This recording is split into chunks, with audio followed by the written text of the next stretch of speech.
Hey library friends, this is Miss Latan coming to you from the Caraway Library on another Friday afternoon right before a long weekend, and I just wanted to let you guys know some of what's been going on in the library this week. We have been doing 3rd through 5th grade orientations in the library this week. We have seen everyone has books in their hands, everyone's excited. We have oriented them to where everything is. We just did a real fast overview, talked to them about checking out and how everybody in 3rd through 5th grade is going to learn how to check out independently. So your big kid, if they're coming home, should be talking to you about how they don't just have one library day or 2 library days a month. After we're done with orientations next week, any day is going to be library day. 3rd grade will have a training first in their next lesson, but I want to make sure that everybody knows that any day is library day for kids once they've been trained how to be independent in 3rd through 5th grade. When they need new books, they talk to their teacher and get permission to come and get new books, okay? And that's a life skill for them. I told them about, like, from now on, think about public libraries when you're an adult. You're going to get to be the kind of kid who leaves elementary school knowing that you need to have a good book all the time and you trade it out when you want to. One thing I forgot to mention last week is how Miss Jones and I are working really hard this year on getting kids' names right. I read a lot of things over the summer about kids' identities and how important it is to make the effort to pronounce children's names right.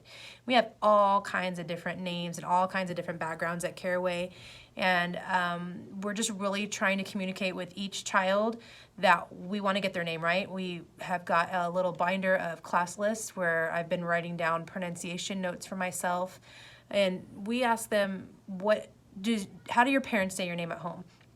And most of the time we can at least get pretty close, and if we don't get it, we tell them we might not be able to get it yet, but we're going to keep practicing until we get it right. And if you know that your child's like going by a name that's not theirs just because people are saying it, or that their name is not being pronounced correctly, just let us know, because I talked to especially Kinder about the right to have your name pronounced correctly and how you can have some tools in your toolbox to politely tell people how to pronounce your name. You know, you're not going to yell or whatever. I have a name that's hard to pronounce too. Latan looks like Latendre. It rhymes with baton, so it's not even close to what it looks like written down. But how you get to have your name pronounced correctly, no matter how hard it is for us to pronounce. Okay, you don't have to change your name to make it easier for other people.